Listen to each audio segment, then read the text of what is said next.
লালমনিরহাট বিমান ঘাঁটি নিয়ে নতুন করে শুরু হয়েছে ব্যাপক আলোচনা। সোশ্যাল মিডিয়ায় অনেকে প্রশ্ন তুলছেন, যদি বাংলাদেশের হাতে চীনের অত্যাধুনিক জে-10C যুদ্ধ বিমান আসে, তাহলে সেই বিমান কত দ্রুত ভারতের বিভিন্ন এলাকায় পৌঁছাতে পারবে। ভারতের সীমান্তের খুব কাছাকাছি অবস্থিত লালমনিরহাট, আর এই কারণে বিষয়টি ঘিরে বাড়ছে কৌতূহল ও বিশ্লেষণ। আজকের ভিডিওতে আমরা জানব জে-10C যুদ্ধ বিমানের গতি কত, লালমনিরহাট থেকে ভারতের বিভিন্ন শহরের দূরত্ব কত, এবং কেন এই বিমানটি দক্ষিণ এশিয়ার ভূ রাজনীতিতে এত গুরুত্বপূর্ণ হয়ে উঠেছে। ভিডিওটি শেষ পর্যন্ত দেখুন, আশা করি অনেক কিছুই জানতে পারবেন।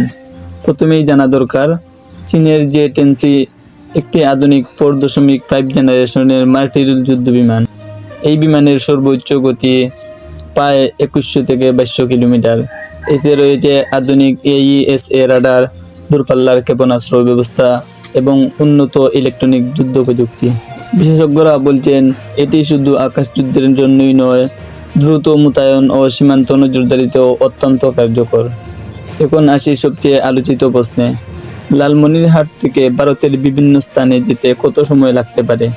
লালমনিরহাট বাংলাদেশের উত্তরাঞ্চলে অবস্থিত, যা ভারতের পশ্চিমবঙ্গ ও আসামের খুব কাছাকাছি। যদি কোনো যুদ্ধ বিমান ঘন্টায় 2000 কিলোমিটার গতিতে উড়ে, তাহলে সীমান্ত এলাকায় পৌঁছতে সময় লাগতে পারে 4 থেকে 5 মিনিট। উদাহরণ হিসেবে বলা যায়, বাংলাদেশের সীমান্ত থেকে ভারতের নিকটবর্তী কিছু এলাকা 100 থেকে 300 কিলোমিটারের মধ্যেই উপস্থিত। তবে এখানে একটি গুরুত্বপূর্ণ বিষয় রয়েছে, বাস্তবে সামরিক অভিযান কখনোই শুধু গতির উপর নির্ভর করে না। একটি যুদ্ধ বিমান আকাশে ওঠার আগে প্রয়োজন হয় রাডার সমন্বয়, এয়ার ডিফেন্স প্রস্তুতি, কমান্ড অনুমোদন এবং কৌশলগত পরিকল্পনা। এছাড়া আধুনিক দেশগুলোর আকাশ প্রতিরক্ষার ব্যবস্থা অত্যন্ত শক্তিশালী। ভারতের রয়েছে উন্নত রাডার নেটওয়ার্ক, Su-30 রাফাল যুদ্ধ বিমান এবং S-400 এর মতো আকাশ প্রতিরক্ষা ব্যবস্থা। ফলে বাস্তব পরিস্থিতি অনেক জটিল। বিশ্লেষকরা বলছেন, বাংলাদেশের সামরিক নীতি মূলত প্রতিরক্ষামূলক। দেশটি কারো বিরুদ্ধে নয়, বরং নিজের আকাশ সীমা রক্ষা ও নিরাপত্তা নিশ্চিত করাকে অগ্রাধিকার দেয়।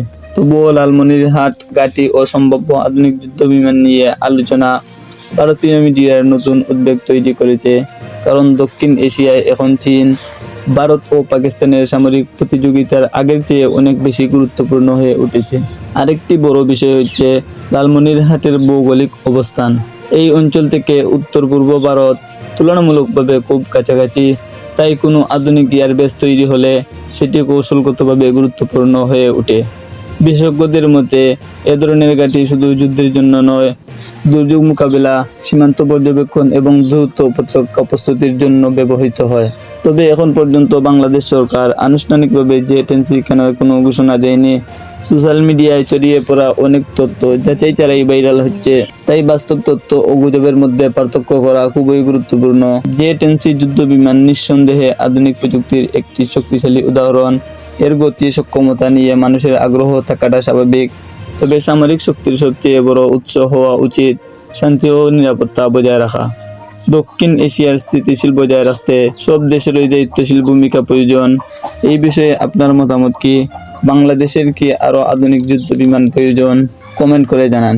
ভিডিওটি ভালো লাগলে লাইক দিন, শেয়ার করুন এবং চ্যানেলটি সাবস্ক্রাইব করতে ভুলবেন না।